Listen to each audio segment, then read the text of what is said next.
Do you love tea? Do you love Minecraft? If yes to both, or either, you're in the right place. Hello, my name is 17grub, and today I am going to be assigning different tea brews to each Minecraft biome. Before I start, I should let you know I am a huge nerd, so while some of this is based on vibes, I also did quite a lot of research. If you are interested in any of that, my references will be in the pinned comment down below.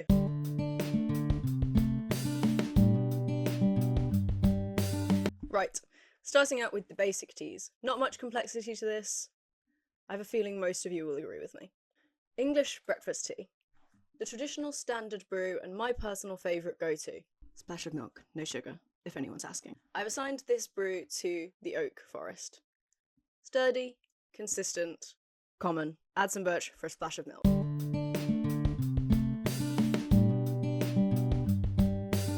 Green tea. For those who want a dash less caffeine in their brew, but still want that good old-fashioned tea kick.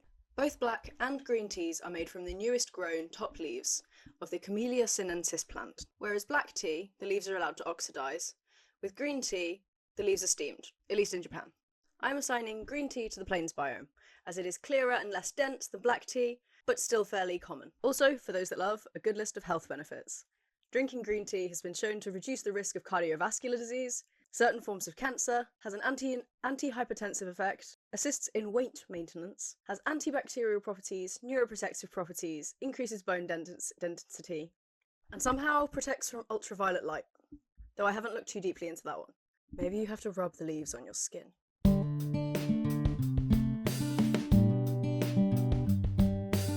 White tea. Like green tea and black tea, is made from the Camellia sinensis plant. However, there's no consensus on exactly how it's made. White tea involves minimal processing, made either from the top leaves of the plant, like green tea or black tea, or from the unopened buds. I have assigned white tea to the mountains of Minecraft. Clean and impressive with similar health benefits to green tea. If you want to go full Everest for the experience, I would recommend Ceylon Virgin White, canonically the most expensive tea I have ever paid for, which traditionally never touched human skin until the tea touched the lips of the emperor, picked by glove-wearing virgins with tiny golden scissors. Still supposedly untouched by humans until it reaches the lips of the consumer, Virgin White is currently made in the Gaur region in southern Sri Lanka and is exclusively sold as a loose-leaf tea.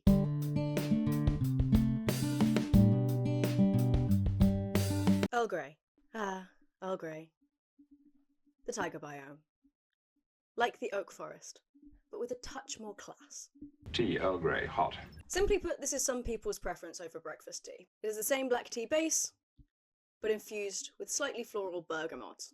And I may get hate for this, but I was raised that it is absolutely wrong to put milk in Earl Grey tea. If anything, you take the tea bag out slightly early and add a slice of lemon. Maybe honey for some sweetness.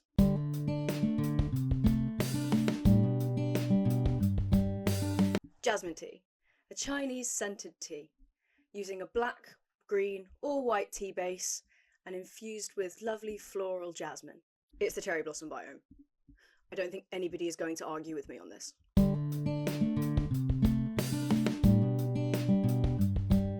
Next, oolong tea, the end. Hear me out. Oolong tea is actually a wide variety of Chinese teas, with the leaves being dried in the sun and partially oxidised before being curled into the traditional twisted dark tea leaf form. There is actually a huge variety of oolong teas, which I know is kind of the opposite of the end, but oolong is Chinese for black dragon.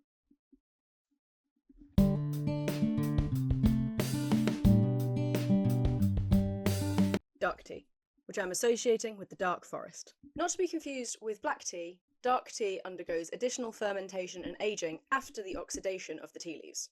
This provides a denser, richer, more complex flavour with hints of mushroom, potentially due to documented harmful fungi growth in badly stored dark tea, but hopefully not always. Right, that is the standard caffeinated teas out the way. Moving on to herbal. Personally, this is where I think it gets interesting.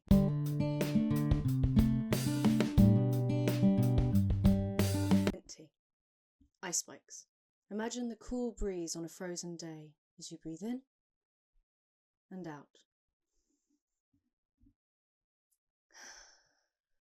Now imagine that feeling as a tea. By activating the TRPM8 receptors, also known as the Oi, try the spearmint gum, it'll take you on a trip, mate. Receptor. The compound menthol literally tricks the affected area into thinking it's cold. Hilariously, the protein TRPM8 was discovered as related to the prostate before we actually found out it was a cold receptor.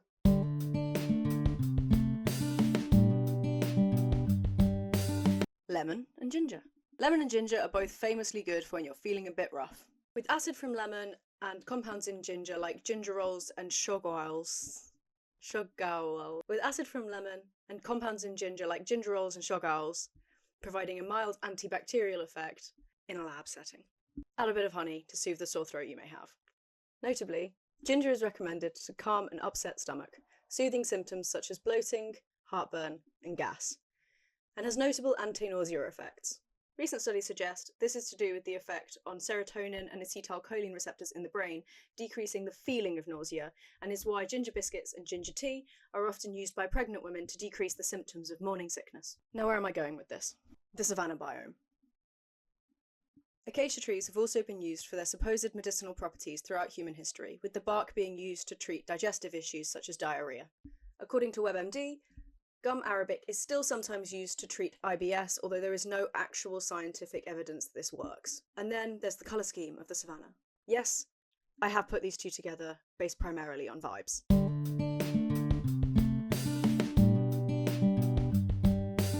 Chamomile.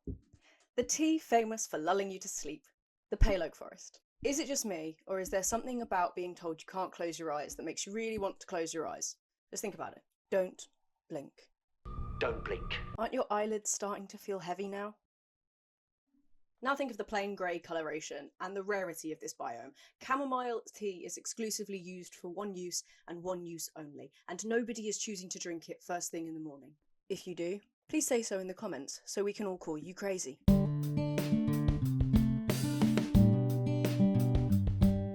Licorice. Taking our biome research underground for this one. We are looking at the ancient city. Dark and intense. Both licorice tea and this region of the deep dark are controversial and totally safe until you push them too far. Licorice in excess causing potentially harmful mineral imbalances and setting off too many skulk sensors. We all know what happens to people who take that risk.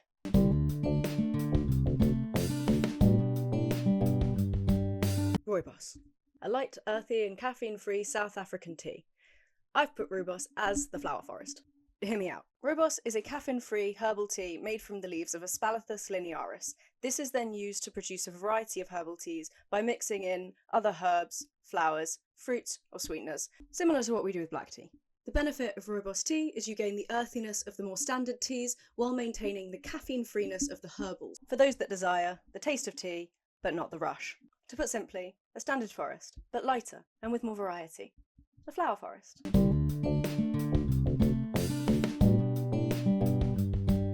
Hibiscus tea, the swamp, known for its rare plants and prominent mushroom spawning. This is the home of the notorious witch's hut. What are witches known for?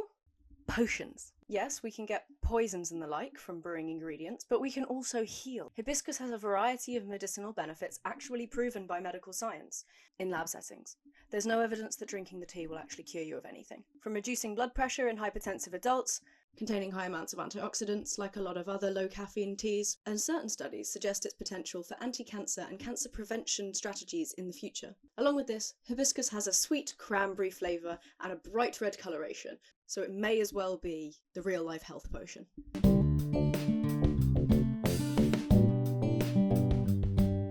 Cinnamon. On to the last of the herbal teas. I'm assigning cinnamon to the nether, because it burns to breathe in.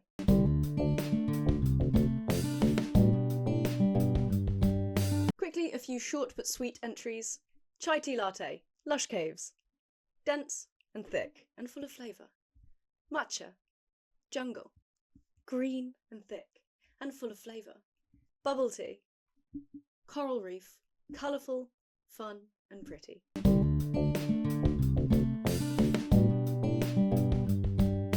And the last section, I promise. From herbals to herbs. Kombucha, the mushroom biome. Kombucha is made from fermenting tea. It is fermented tea. This is done by using a starter or mother, colloquially called a mushroom.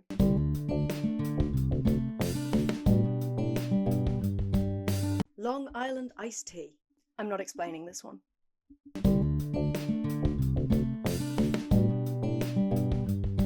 Peyote, a cactus tea, the desert. Sparse and often vast, the only thing that grows here is the cactus, and those weird little spiky plants that look dead.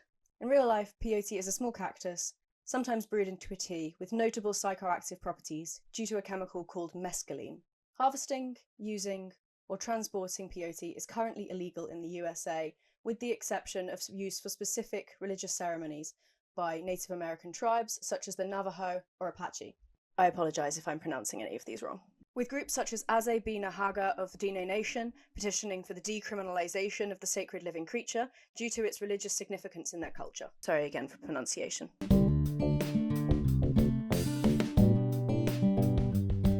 Finally, the teapot, the Badlands.